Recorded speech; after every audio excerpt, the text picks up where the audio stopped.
Année aux années, année à renouvellement de la gloire. Année où nous avons à promettre des très grandes choses. Année où il y a des renouvellements et ils ont la facette de à chaque fois tant que basala nzambe bakanda côté les ma pour la saison de pour que tu vives le renouvellement de la gloire. Amen. Adoration, adoration. Dans la Bible, l'adoration est en premier lieu un hommage rituel rendu à la divinité. Le terme hébreu chaka et le terme grec proskinesis, c'est prosterner devant quelqu'un pour lui témoigner son respect. Donc, deux termes chaka en hébreu et deuxième terme proskinesis. Les deux et la ici c'est prosterner devant quelqu'un pour lui témoigner son respect. Amen. Avec César Ibélé au côté de Apocalypse 7:11. Mais c'est que l'adoration que nous avons attitude. Pour se prosterner, on a une attitude d'extrême humilité. Qui est amitiki, l'adorateur amitiki n'a pas ya makolo yanzambi. Cette forme d'adoration est comme un acte de soumission profonde. La soumission profonde. Donc, amisopi liboso nanzambi. Amen. Adoration est un acte de contemplation. Qui au fond de l'eau Esaïe 6 D. Esaïe 6 1 an l'année de la mort du roi Osias. J'ai vu le Seigneur était assis sur un lit très élevé et les pans de sa robe remplissaient le temple. Alors, à Monibongo, à Komaki, na Etamoko, à Zokwasusu, Kolobate. Alors, je me suis prosterné comme mort. Amen. Adoration et Roko m'appelle au Sami Siko Yomaloba, au Manotaka, la merveille en Zambi. Quelque part, David Azoloba, je te loue, Père, de ce que je suis une créature si merveilleuse. J'admire les œuvres de tes mains. Amen. Adoration, et ça dit prière, il y a invocation. Amen. Au comment on a dit le livre, il y a des chroniques 20, Josaphat a sangi si, adorateur pour qu'il va invoquer Nzambi, pour qu'il babel pour qu'il acquitte. Amen. Adoration, et ça a des critères. Critère, il y a vraie adoration et c'est adoration au yo rendre et c'est la monothéiste. Donc adoration aux amis adressée par Nzambe Yemoko. Amen. Adoration au copé ça pas ya mokute mais au copé ça pas Nzambe Yemoko. C'est pourquoi dans Apocalypse tant où apôtre Jean a monaki ba vision non surtout à la fin à se prosterner devant ange haut à révéler qu'il est sur toi. Mais ange, garde-toi de le faire. Adore-tu. Amen. Donc, adoration, on ne peut jamais adorer un ange. Dès que tout le monde a Toyo Kakapé, qui est dans d'autres églises, on va adorer un ange. Ange, salab, non. Ange, Yemoko, Apocalypse, Alobinini, Kosala en beauté. Adore Dieu. Amen. Adoration est monothéiste. Donc, ils ont réservé pour l'ensemble des cas Yemoko. Yemoko pour mériter adoration. Amen. Adoration, il vous a la paix offrande. Adoration, ils ont la forme, il y a autre dans la kilt. Dans le terme hébreu, par lui, aboda. Maintenant, pour expliquer, il y a une organisation. Donc, adoration, il vous a la temps où il y a coupé sa mort en offrande. Amen. Tant où vous aurez quelque chose, aux alanamo au dé qui a loué au pèse awa et ça adoration. Amen. Donc adoration il y a un aspect ébélé. Adoration ça peut na position ébélé, position debout, aux adorer Nzambe. Au côté qu'on se prosterner au fukami et ça adoration. Troisième au côté qu'on se prostrer. Amen. Au lali penzawe ou on appelle ça adoration. Position et c'est belé mais les autres parler rapidement dans quelques minutes 10 déjà pour la concernant Josaphat. Histoire où tu es bien. Ils ont concerné Josaphat mais liboso déjà Tolobaki, Jean 4, 23, l'heure vient et elle est déjà venue où les vrais adorateurs adoreront le Père en esprit et en vérité, car ce sont là les adorateurs que le Père recherche. Donc, alors, vous comprenez que Moutou Oyo Aeko, ça l'inauguration, il y a air, il y a adoration, et ça dans Christ. Amen. Car l'heure vient et elle est déjà là. Donc, il y a à se présenter. Donc, Ngongango et ça, il coquille déjà pour que Batoura Bandako adorer. L'heure vient et elle est déjà là où les vrais adorateurs, les vrais, adoreront les Pères en esprit et en vérité. Ordre Yamwana en esprit et en vérité. Ezate en vérité et en esprit. Pour que sa vérité, parce que vérité, Eza sans Zambé Moko. Et c'est que nous avons esprit qui na yonde et conduit yosko adorer na kati ya vérité. Amen. Adorer en esprit, c'est être opposé au monde charnel, limité dans le temps et dans l'espace. Maintenant, vous êtes rempli de l'esprit. Vous commencez à voir même entourage. Vous commencez à voir même Ngonga. Amen. Adorer en vérité et la question. Et c'est un hommage aux autres et correspondre à moté manayundenge ezali vraiment. Amen. Et c'est adoration et caché ma kambote. Et ça oyo yo ozali, et ça oyo yo oyebi. Yamone oso bimisa yango liboso na Nzambe. Où les vrais adorateurs adoreront les pères. Donc adoration tout va ça monothéiste. Donc adorer kakanami les pères en esprit et en vérité. Voilà les essences naïves. Puis roi Oyo Josaphat un jour a komaki troublé pour l'année parce que et ça là qui n'a pas armé et ça n'a qui. Et c'est là qui coalition pour que ait quoi attaquer. Tango basangani ba armée wana Josaphat ayoki yango et bangisa qui et troubla qui mais réflexe naie et c'est pas le signal. Mbalamako akena qui ko se confier doit pas ya Nzambe.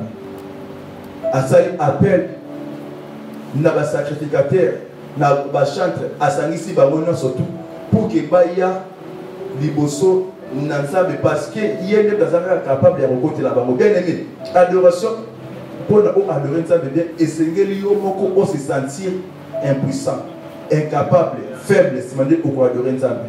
Pour ceux qui déjà osali imbi de toi-même au coca déjà au pourquoi adorer Nzambe.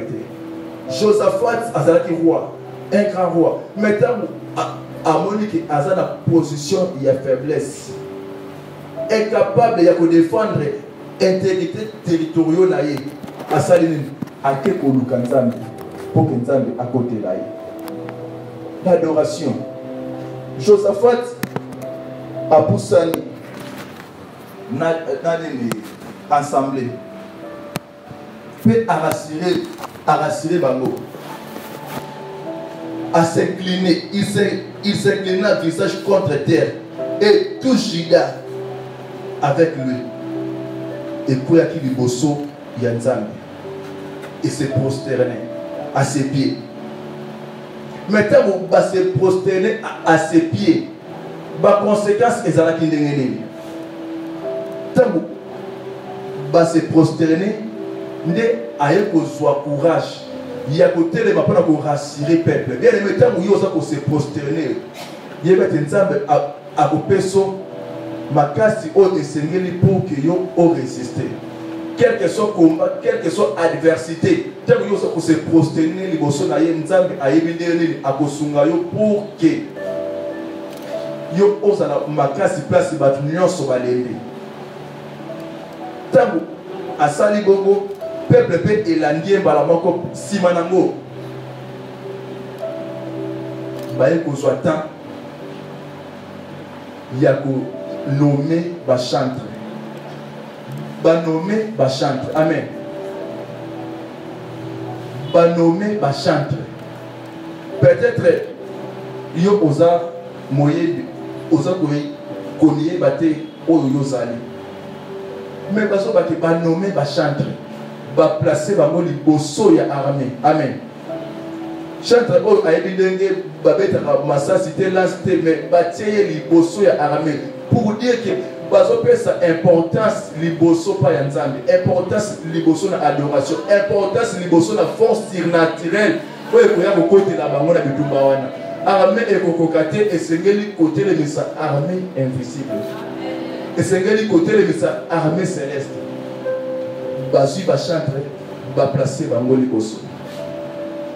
Et la suite ezosepele sangai balobi ntango basali bongo. Au moment où, voilà, le lendemain, il se met en marche des grands matins. Bien aimé, se prosterner quelle que soit l'adversité, continue de marcher. Koba na kotambola. Israël peut se rimoko alemaki, na problème au alemaki, mais nzambe se bango. Yebisa bango batelema basala nini batambola nzambe azana na posa te yo o s'arrêter en chemin posa neza que yo o continuer. C'est pourquoi la femme Sunamite a yebisa qui serviteur na ye ndekozo que ne m'arrête pas en chemin. Yebisa voisin na ne m'arrête pas en chemin. Alors que bete yebisa ne m'arrête pas en chemin. Mais le meilleur c'est que o continuer marche. Bapusani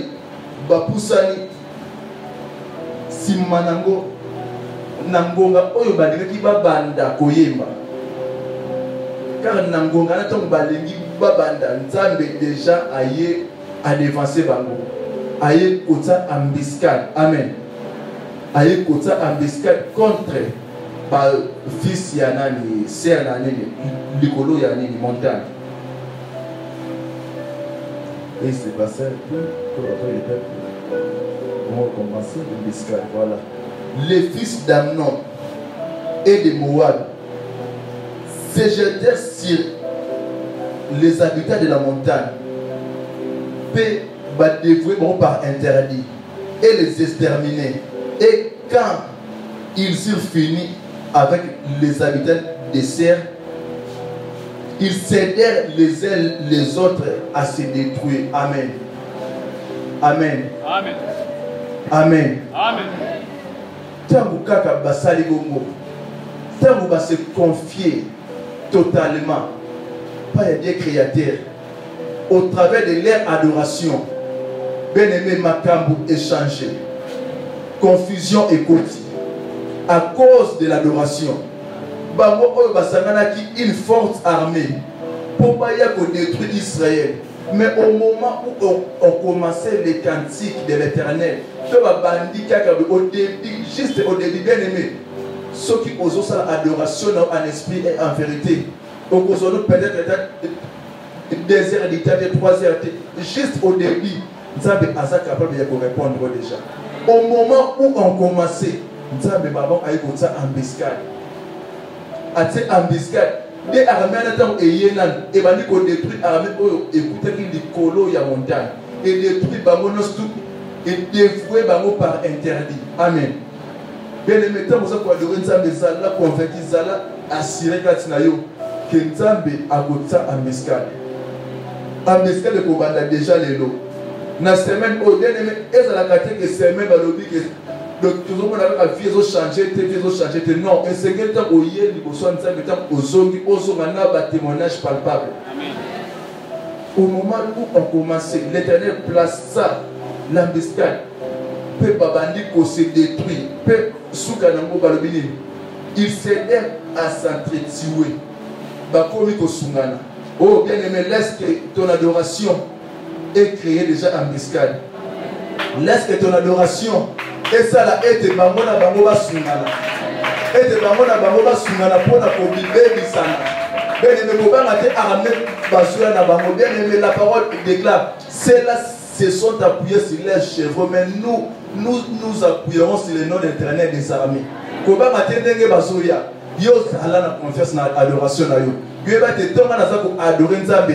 Une force surnaturelle ezoya pour défendre cause nangai parce que cause nangai est juste naza na territoire nangai ngai na koba atende nge basangani menga nazota la soutien ko uta likolo baye une force armée basangani me bandi ko détruire nous moko tango ba détruire moko wana ali il commençait à s'entraider pour la kobomana donc bomanga ngapena bomana to bomana pendant que Israël kuna kutashe bate oh makambo mususu nzambe asala la publicité te asala besoin te aye biso ke na bundeli yo lelo asala besoin te aye biso ke lelo onyata imbasu asala besoin te aye biso ke lelo babwa ke la compétition asala besoin te pe omona yango eza makambo oyo misukutu emonité mato yo kite nzambe azosala ngo uniquement pour na yo parce qu'il te connaît parce que yo za adorateur parce que yo osa ko adorer tant yo osa ko adorer les choses vont changer à ta faveur et so ya ne nangambo na yo bien aimé ça la confiance tant osa ko adorer nzambe tant oso ya na ba semaine lokola boy motema no sa rassurer ngana ko bunda mingi te to na so songa la parole déclare lorsque okosonga okokuta ba cadavre ya ba nonso ba se rebella qui contre le nom de l'Éternel des armées. Car le fait qu'il les consumera ne s'éteindra jamais. Il y a aussi la confiance pour la l'hypothèse de Nzamba pour semer de nos confusions. Confusion au côté de la Kanabango. La parole déclare ceux qui se confient à l'Éternel ne seront jamais confondus. Mais ceux-là qui seront infidèles, et ils seront confondus. Très de confusion à la part de la Combo na Yesu. Aujourd'hui, Amen, il y a de confusion à la part de la Combo na Yesu. Pendant que tu es en train d'adorer, pendant que tu es adorer, tu as l'adoration na yo, na offrande na yo, pendant que tu as l'adoration na yo, na maboko na yo, pendant que tu as l'adoration na boganga amen, pendant que tu as l'adoration na yo, il y a des gens qui ont placé des gens en biscade, qui ont s'entraider na kobomana, qui ont s'entraider na kobomana. Oh, il y a qui ont aloka yo, qui ont aloka na bango, parce que l'Éternel est déjà descendu, à Télémiwana, parce que tu es en train d'adorer, parce que tu es à ses pieds. Il ne permettra pas que les méchants puissent te toucher. Reste à ses pieds. Peut-y vivre bonheur. Reste à ses pieds. En faveur na yo. Na éviter nani alingi adorer Nzambe. Na éviter nani alingi adorer Nzambe. Oh, à côté les ma azela te batsa musique. Mais yemoko déjà abandi ko misama loba. Abadi ko misama loba. Beneme kanisa o Nzambe asali lo dans le passé. Kanisa o azosali na yo sikoyo. Kanisa ambiskelo ko tia sikoyo. Kanisa likambo o abomisi ke aseme confusion. Na kan ya banguna na yo parce que tu es dans sa présence. Parce que yo ozana sia makolo na ye. Oh yes, Seigneur, à tes pieds, Seigneur tout puissant. À tes pieds, Seigneur.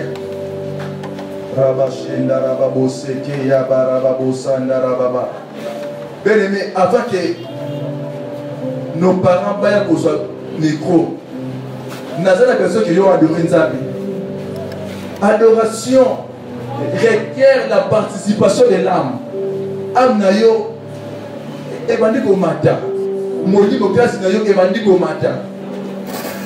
Pour adorer les créateurs incréés, la lumière du monde, Jehovah Shammah, Jehovah Tikenu, El Sabaoth, El Elyon, Adonai, Mekadishkem, Elohim, Eloheka, El Shibon, Osenu, El Olam. Alléluia.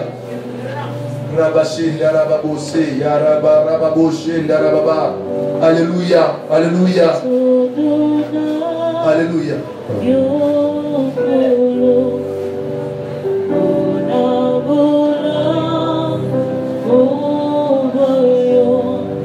Ils vont s'entraîner, Seigneur. Le Kolamana est la sienne, la Colonna, yo, à tes pieds, Seigneur, le sang. Yo, vous savez, confusion, la Canabambo. Vous savez, confusion, les ça afin qu'ils puissent s'entraider. Allez, Komana, Bango, Bango, Swasia. Balo, Kanabango, Bango, Swasia. Oh, Bakani, Swasia, la Congo, la Yesu. La parole déclare que c'est eux qui laissent les pierres en haut.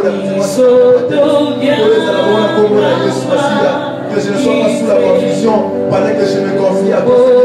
Pendant que je suis en train de t'adorer, Jésus, pendant que je suis en train de faire monter mon adoration devant toi, Seigneur, de présent, que les choses puissent changer dans ma vie. Yes, l'adoration de Maï, la vocalise au chariot, l'adoration de Maï, la théorie, ma mort, la Maï, Yes, Masia, la Jésus, oh, le moteur, Yes, Masia, Ramachenda, Ramabolo, Alléluia, Jésus, Jésus, Jésus, Alléluia, oh yes, Ramabosenda, Ramababa, Alléluia,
Alléluia.